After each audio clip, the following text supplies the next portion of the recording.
There's a version of this story that almost everyone who's ever worked in an office has lived through. You show up every single day. You nail your deadlines. You solve problems before your manager even knows they exist.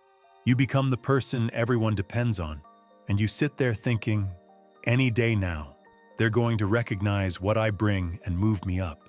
But the promotion never comes, or it comes years later than it should have, or it goes to someone you secretly know isn't as skilled as you, and you're left standing there wondering what you missed. What you missed was that the entire framework you were operating under was built on a myth. The myth that performance is the path to promotion. That if you just keep being excellent, eventually the system will reward you. It sounds true. It feels true. But in most organizations, it is deeply, fundamentally false.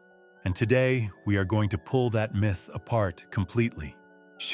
Let's start with what actually happens when you become exceptionally good at your job. Because the outcome is not what most people expect. When you become the person who gets things done, who delivers without being micromanaged, who quietly saves projects and makes everyone's life easier, you do not become a candidate for the next level. You become a resource. You become the person who is too valuable exactly where you are to be moved. Think about it from your manager's perspective. If they promote you, they now have to replace you. And replacing someone who is quietly competent, who knows all the systems, who handles all the difficult situations without complaint, that is genuinely painful. It creates risk. It creates gaps. It creates work for them. So the incentive for your manager is not to promote you. The incentive is to keep you exactly where you are. Maybe give you a bit more money, maybe expand your responsibilities, but never actually move you up. And here is the cruel twist.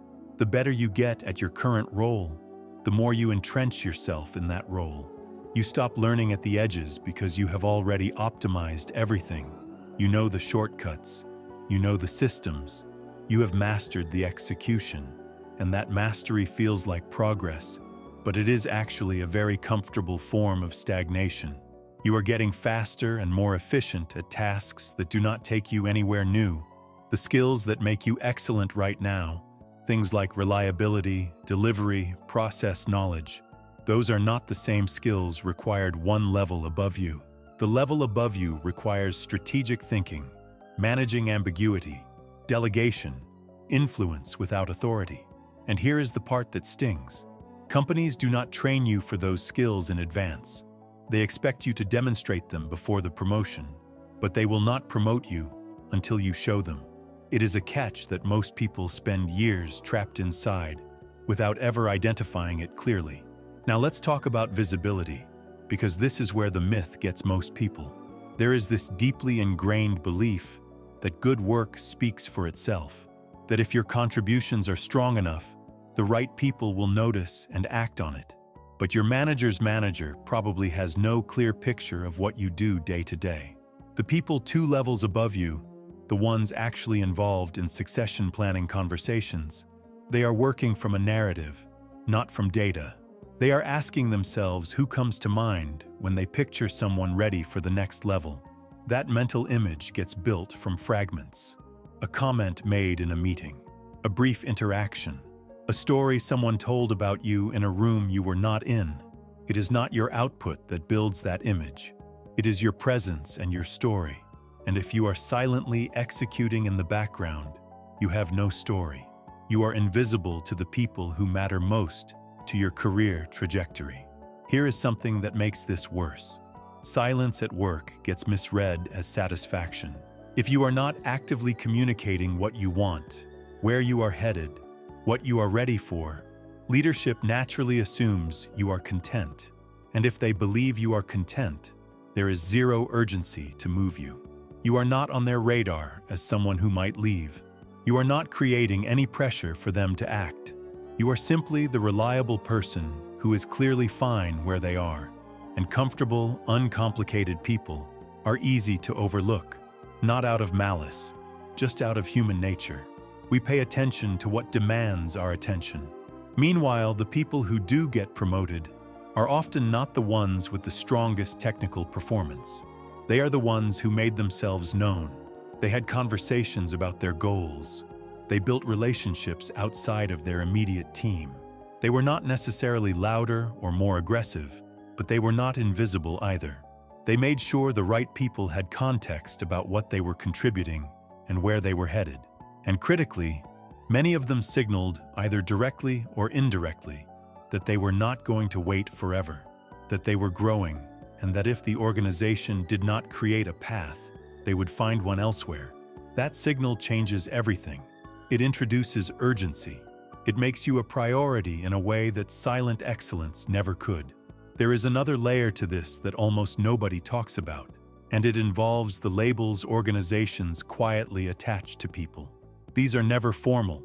They never show up in writing, but they absolutely exist. You become known as the operations person, or the reliable executor, or the one who handles the difficult accounts. And once that label exists in the minds of the people around you, it is extraordinarily difficult to change. Tenure makes it worse, not better. Every additional month you spend in the same role becomes more evidence that this is simply who you are. You stop being a person with potential and become a fixture. And the tragedy is that you probably earned that label by being genuinely great at what you do. Your excellence created it. Then that same excellence trapped you inside it. This is part of why people leave companies to grow their careers. Not always because the company is poorly run or toxic. Sometimes it is simply because the organization has already decided what you are. The story is written. Changing it internally requires fighting against months or years of accumulated perception. Going somewhere new means no one has a label for you yet. You get to write the story from scratch.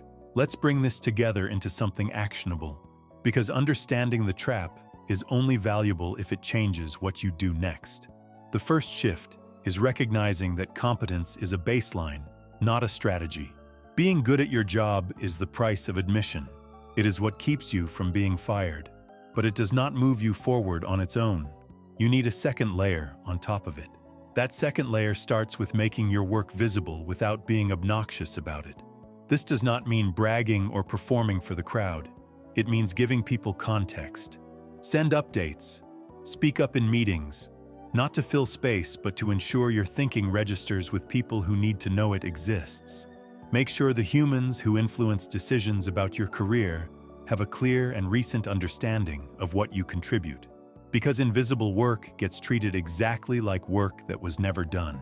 The second part of that layer is communicating your ambitions, directly and explicitly. Not demanding, not threatening, just clear. Tell your manager where you want to go. Ask what would need to be true for you to move into a different kind of role. Have that conversation more than once. Most people avoid this conversation because it feels vulnerable or presumptuous. But remember, silence reads as satisfaction. If you want movement, you have to generate the signal that creates urgency. The third part is deliberate exposure to the skills and work of the level above you. Not waiting until the promotion happens to start developing. Trying to demonstrate those capabilities now in whatever space you can find. Volunteering for strategy conversations. Raising questions that are bigger than your current function. Asking to be in rooms where you can learn how decisions get made. This shows the organization a different version of you before they have had a chance to calcify their opinion. And the fourth part is investing in relationships outside your immediate team. Not as some cynical political maneuver, but because decisions about your career get made by people who need to actually know you exist. One manager alone cannot elevate you. A network of people who have seen your thinking and trust your judgment creates multiple paths forward. Here is what makes all of this so uncomfortable for high performers. Everything about how good performers are wired pushes them toward doing the opposite. You want to let the work speak. You feel uncomfortable making yourself visible. You believe that steady execution should be enough. You do not want to seem political or self-promotional. And all of those instincts, the very instincts that made you excellent, are working against you. The system did not lie to you out of cruelty. It just never bothered to explain that the rules change as you move up, that the game at the execution level and the game at the leadership level are genuinely different games. So the real myth they sell you is not just that hard work leads to promotion. It is the broader story that the same behaviors that got you here will get you to the next place. That the formula is fixed. Show up, deliver, wait, advance. But the formula breaks somewhere in the middle. And by the time most people figure that out, they have spent years optimizing for a strategy that was never going to take them where they wanted to go. You have not been failing. You have been succeeding at the wrong thing. And the moment you recognize that distinction, the whole picture changes. Because now you are not working harder. You are working on different things. You are adding visibility to performance. You are adding communication to competence. You are adding presence to delivery. And suddenly the promotion is not something that happens to you if you are patient enough. It becomes something you actually navigate toward. That is the game, and now you know it exists.